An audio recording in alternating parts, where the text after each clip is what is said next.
سورة الملك مکیہ۔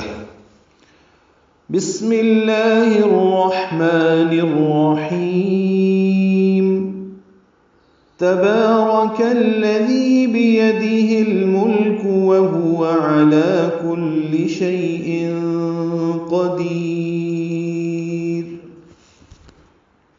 الحمدللہ، آج سے سورة الملک اور پارہ 29 کا آغاز کیا جا رہا ہے۔ یہ مکی سورہ ہے، اس میں 30 آیات ہیں اور 2 رکوع ہیں۔ ترتیب نزولی کے اعتبار سے اس کا شمار 76 یا 77 نمبر میں ہوتا ہے، اور ترتیب مصحف کے لحاظ سے یہ 67ویں نمبر پہ ہے، یعنی 67 نمبر پہ ہے۔ تو شروع کرتے ہیں اللہ کے نام سے جو نہایت مہربان ہمیشہ رحم فرمانے والا ہے۔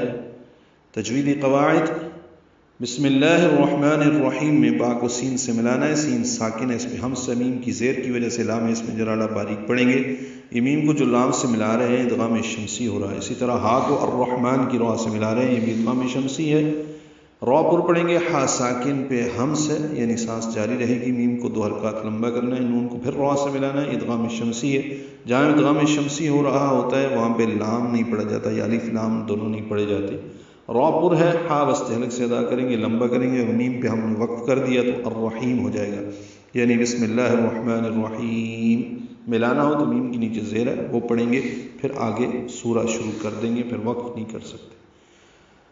تبارک میں تا کو جلدی ادا کرنا ہے اور نرمی سے پڑھنا ہے، با کو 2 حرکات لمبا کرنا ہے، را پر پڑھنا ہے، کاف کو الذی کے لام سے ملا دینا ہے۔ تبارک الذی، کاف باریک ہے، لام باریک ہے، دال نرمی سے ادا ہوگا۔ ذی یا مدہ ہے، 2 حرکات لمبا کریں گے۔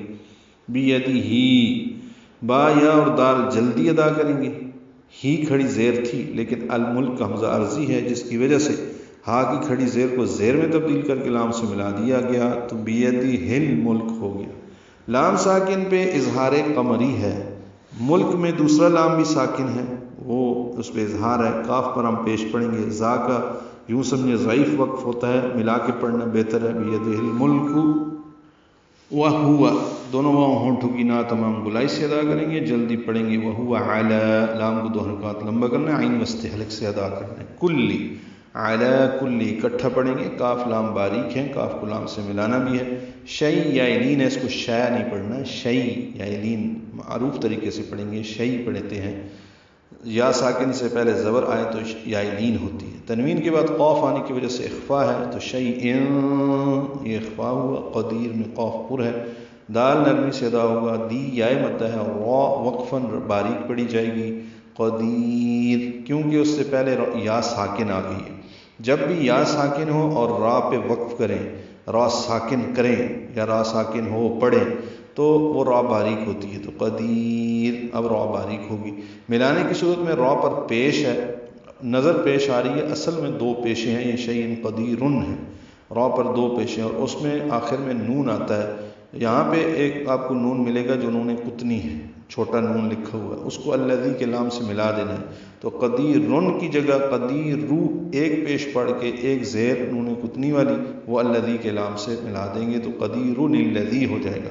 ہم نے وقف کیا تو وہو علی کل شیء قدیر۔ یہ الفاظ پورے قرآن کریم میں 7 مرتبہ ہیں، یعنی وہو علی کل شیء قدیر 7 مرتبہ ہے۔